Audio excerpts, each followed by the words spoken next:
റുപ്പിമങ് YouTube ചാനലിലെ വളരെ പ്രധാനപ്പെട്ട ഒരു വീഡിയോയിലേക്ക് സ്വാഗതം. നമ്മൾ ഈ അടുത്ത് 2-3 ആഴ്ചയ്ക്കുള്ളിൽ രാവിലെ എഴുന്നേറ്റിട്ട് നമ്മൾ ഫോൺ നോക്കുകയോ അല്ലെങ്കിൽ പേപ്പർ നോക്കുകയൊക്കെ ചെയ്യുമ്പോൾ ആദ്യം കാണുന്നത് എന്താ?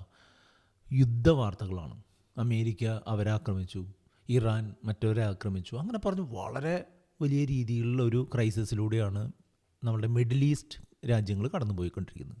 അതുകൊണ്ട് തന്നെ അവിടുത്തെ മേജർ റിസോഴ്സായിട്ടുള്ള ഈ ക്രൂഡ് ഓയിൽ ഉണ്ടാകുന്ന വളരെ വലിയ വില വ്യത്യാസങ്ങളും ഷോർട്ടേജുമൊക്കെ നമ്മളുടെ നാട്ടിലെ ഓഹരി വിപണിയെ അടക്കം തകർച്ചയിലേക്ക് കൊണ്ടുപോയിട്ടുണ്ട് എന്നുള്ളത് നിങ്ങൾക്ക് പലർക്കും അറിയാം.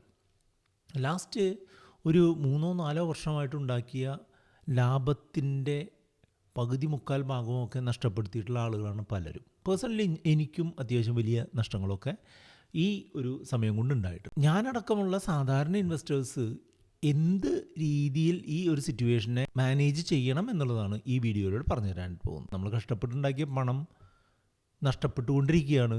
ഇനിയും എവിടം വരെ നഷ്ടപ്പെടും? എല്ലാം വിറ്റൊഴിവാക്കി ഓടി രക്ഷപ്പെടണോ? ഇതൊക്കെ ആയിരിക്കും സാധാരണ ആളുകളുടെ ചിന്ത. എനിക്കും ഈ ചിന്തകളുണ്ടായിരുന്നു. ഇപ്പോൾ ഒരു പരിധിവരെ ഞാൻ ആ ചിന്തകളെ കൺട്രോൾ ചെയ്തിട്ടുണ്ട്.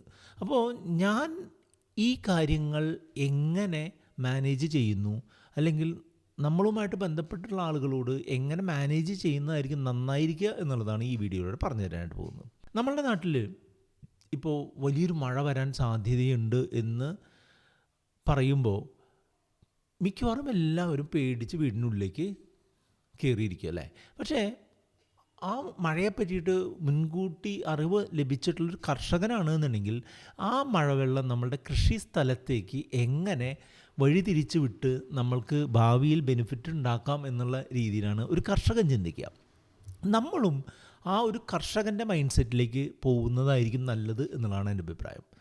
യുദ്ധകാലത്തെ മാർക്കറ്റ് അതിൻ്റെ വൊളാറ്റിലിറ്റി കൊണ്ടും അതിലുണ്ടാവുന്ന ഒരു ഫിയർ മങ്കറിങ് അല്ലെങ്കിൽ പേടിപ്പെടുത്തുന്ന വാർത്തകൾ എത്തിക്കുന്ന കാര്യങ്ങൾ കൊണ്ടുമൊക്കെ ഫിയർ നിറഞ്ഞിട്ടുള്ള ഒരു സിറ്റുവേഷനാണ്. അപ്പോൾ ഈ സ്റ്റോക്ക് മാർക്കറ്റ് എന്ന് പറഞ്ഞാൽ തന്നെ നിങ്ങൾക്ക് എല്ലാവർക്കും അറിയാം, ഒരു വൊളാറ്റിലിറ്റി കൂടുതലുള്ള ഒരു സാധാരണ ഒരു മൈൻഡ് സെറ്റുള്ള ആളുകൾക്ക് പ്രവർത്തിച്ച് മുന്നോട്ട് പോകാൻ ബുദ്ധിമുട്ടുള്ളൊരു സംഗതിയാണെന്നുള്ളത് നിങ്ങൾ പലരും ഇപ്പോൾ എങ്കിലും അത് മനസ്സിലാക്കിയിട്ടുണ്ടാവും. ഇത് ഒരിക്കലും പെട്ടെന്ന് പണം ഉണ്ടാക്കാൻ ഉള്ളൊരു സംവിധാനമായിട്ട് നിങ്ങൾ ഒരിക്കലും കാണരുത് എന്നുള്ളത് നമ്മളെ കോൺടാക്റ്റ് ചെയ്യുന്ന ആളുകളോട് നമ്മൾ പറഞ്ഞു കൊടുക്കാറുമുണ്ട്.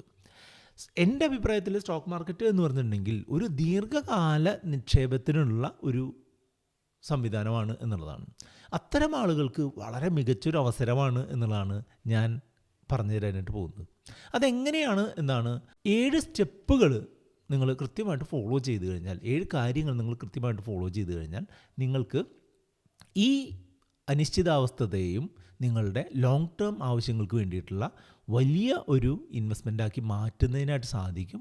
അതുപോലെ തന്നെ നമ്മളുടെ എക്സിസ്റ്റിംഗ് ആയിട്ടുള്ള ഇൻവെസ്റ്റ്മെൻറ്റുകൾ എങ്ങനെ ഒഴിവാക്കിക്കൊണ്ടോ ഒഴിവാക്കാതെയോ നിങ്ങൾക്ക് എങ്ങനെ മുന്നോട്ട് പോകാം എന്നുള്ളതും നമ്മൾ ഈ സ്റ്റെപ്പുകളിലൂടെ പറഞ്ഞുതരാം. അപ്പോൾ ഇന്ന് നമ്മൾ പറയുന്നത് ഡൂസ് ആൻഡ് ഡോൺസ് ആണ്. അതായത് നിങ്ങൾ ഈ യുദ്ധസമാന സാഹചര്യത്തിൽ അല്ലെങ്കിൽ യുദ്ധ സാഹചര്യത്തിൽ എന്ത് ചെയ്യണം, എന്ത് ചെയ്യരുത് എന്നുള്ളതാണ്. ആദ്യമേ മനസ്സിലാക്കുക, യുദ്ധം തുടങ്ങുന്നതും അവസാനിക്കുന്നതും ഒക്കെ നമ്മൾ അറിയാത്ത സമയങ്ങളിലും അറിയാത്ത കാരണങ്ങൾ കൊണ്ടുമൊക്കെ ആയിരിക്കും. കാരണം എന്താ വെച്ചാൽ നമ്മളായിരിക്കും എല്ലാ കാര്യങ്ങളും അവസാനം അറിയുന്നത് എന്നുള്ള ഒരു കാര്യം നിങ്ങളെപ്പോഴും മനസ്സിലാക്കിയിട്ടുണ്ട്. നമ്മളെപ്പോലുള്ള സാധാരണക്കാർക്കാണ് എല്ലാ വിവരങ്ങളും അവസാനം ലഭിക്കുന്നത്. അതുകൊണ്ട് നമ്മൾ വലിയ ബുദ്ധി ഉപയോഗിച്ച് വളരെ ലാഭം നേടാമെന്ന് ചിന്തിക്കുന്നതും മണ്ടത്തരമാണ്. നിങ്ങൾ ആദ്യമായിട്ട് ചെയ്യേണ്ട കാര്യം എന്താണെന്ന് വെച്ചാൽ പാനിക് സെല്ലിങ് ഒഴിവാക്കുക എന്നുള്ളതാണ്. ക്വാളിറ്റിയുള്ള സ്റ്റോക്കുകൾ നിങ്ങൾ ഹോൾഡ് ചെയ്യുന്നുണ്ട് എന്ന് കരുതുക. ഞാൻ 1-2 എക്സാമ്പിളുകൾ പറയുകയാണെങ്കിൽ, ഞാൻ ഹോൾഡ് ചെയ്യുന്ന റിലയൻസ് പോലുള്ള, ടാറ്റ മോട്ടോഴ്സ് പോലെയുള്ള ചില സ്റ്റോക്കുകൾ വില കുറഞ്ഞാലും ഞാൻ അത് പരിഭ്രാന്തരായിട്ട് വിൽക്കാനായിട്ട് ഉദ്ദേശിക്കുന്നില്ല. കാരണം എന്താണെന്ന് വെച്ചാൽ, നമ്മളിപ്പോൾ ഒരു വീട്ടിൽ താമസിച്ചുകൊണ്ടിരിക്കുകയാണ്. നമ്മൾ ആ വീടിന് എന്തെങ്കിലും ഒരു കുഴപ്പം സംഭവിച്ചു, അല്ലെങ്കിൽ വീടിനൊരു തീ പിടിച്ചു കഴിഞ്ഞിട്ടുണ്ടെങ്കിൽ നമ്മൾ ഈ വീട് തീ പിടിച്ചു എന്ന് കരുതിക്കൊണ്ട് നമ്മൾ ആത്മഹത്യ ചെയ്യാൻ പോവില്ലല്ലോ. അപ്പോൾ അങ്ങനെ ഒരു പാനിക്കായിട്ടുള്ള ആക്ഷൻസ് ഒഴിവാക്കുക എന്നുള്ളതാണ് നിങ്ങൾ ഒന്നാമതായിട്ട് ചെയ്യാനുള്ളത്. രണ്ടാമത്തെ കാര്യം എന്താണെന്ന് വെച്ചാൽ, നിങ്ങൾക്ക് ഒരു വാർ ചെസ്റ്റ് ഉണ്ടാക്കുക എന്നുള്ളതായിരിക്കാം. അതായത് നിങ്ങൾക്ക് ഈ യുദ്ധസമാന സാഹചര്യം നേരിടുന്നതിനായിട്ട് അല്ലെങ്കിൽ യുദ്ധ സാഹചര്യം നേരിടുന്നതിനായിട്ട് നിങ്ങളുടെ കയ്യിൽ നിങ്ങളുടെ അത്യാവശ്യം കാര്യങ്ങൾ ഒക്കെ നടത്താനുള്ള പണം സ്റ്റോക്ക് മാർക്കറ്റോ മ്യൂച്വൽ ഫണ്ടിലോ അല്ലാതെ വളരെ സേഫായിട്ട് നിങ്ങളുടെ കയ്യിലുണ്ടാവണം എന്നുള്ളതാണ്. അങ്ങനെ നടത്താനുള്ളൊരു സാഹചര്യം ഉണ്ടാവുക എന്നുള്ളതോടൊപ്പം തന്നെ അതിൽ നിന്നൊരു പണമെടുത്ത് നിങ്ങൾക്ക് ഈ ഒരു അൺസർട്ടനിറ്റിയെ അല്ലെങ്കിൽ ഈ ഒരു പാനിക്കിനെ ഉള്ള സമയത്ത് നിങ്ങൾക്ക് കുറച്ച് സ്റ്റോക്കുകളും മ്യൂച്വൽ ഫണ്ടുകളൊക്കെ വാങ്ങാൻ പറ്റുകയാണെങ്കിൽ വളരെ നല്ലത്. ഒരിക്കലും വിൽക്കരുത് എന്നുള്ളത് നമ്മൾ ഒന്നാം സ്റ്റെപ്പിൽ പറഞ്ഞു. രണ്ടാമത്തേത് നമുക്ക് പറ്റുമെങ്കിൽ വാങ്ങുക. കൂടുതൽ സംഭരിക്കാൻ പറ്റിയില്ല എന്നുണ്ടെങ്കിൽ നമ്മുടെ കയ്യിലുള്ളത് വിൽക്കാതിരിക്കുക എന്നുള്ളത് പ്രധാനമായിട്ട് നിങ്ങൾ ശ്രദ്ധിക്കുക. പിന്നെ നമ്മളുമായിട്ട് അസോസിയേറ്റ് ചെയ്തിട്ടുള്ള നമ്മുടെ ആസ്ക് റുപ്പി മങ്ക് സർവീസിലെ 8848030018 എന്ന് പറഞ്ഞ നമ്പറിലേക്ക് കോൺടാക്ട് ചെയ്യുന്ന മിക്കവാറും ആളുകളും SIP രീതിയിൽ ഇൻവെസ്റ്റ് ചെയ്യുന്നവരാണ്. മ്യൂച്വൽ ഫണ്ടുകളുടെ മന്ത്ലിയുള്ള ഇൻവെസ്റ്റ്മെൻറ്റ് വഴി ഇൻവെസ്റ്റ് ചെയ്യുന്ന ആളുകളാണ് നമ്മളിൽ കൂടുതൽ ആളുകളും. ആ SIPകൾ ഒരു കാരണവശാലും നമ്മൾ മുടക്കരുത് എന്നുള്ളതാണ് നിങ്ങൾ മൂന്നാമതായിട്ട് ശ്രദ്ധിക്കാനുള്ള കാര്യം. കാരണം എന്താ, നമ്മൾ ഒരു മഴയത്ത് നടക്കുന്ന സമയത്ത് നമ്മളൊരു കുട പിടിച്ച് നമ്മൾ നടക്കുന്ന ഒരു എഫക്റ്റാണ് നമ്മളുടെ SIPകൾ നമുക്ക് പ്രൊവൈഡ് ചെയ്യുന്നത്.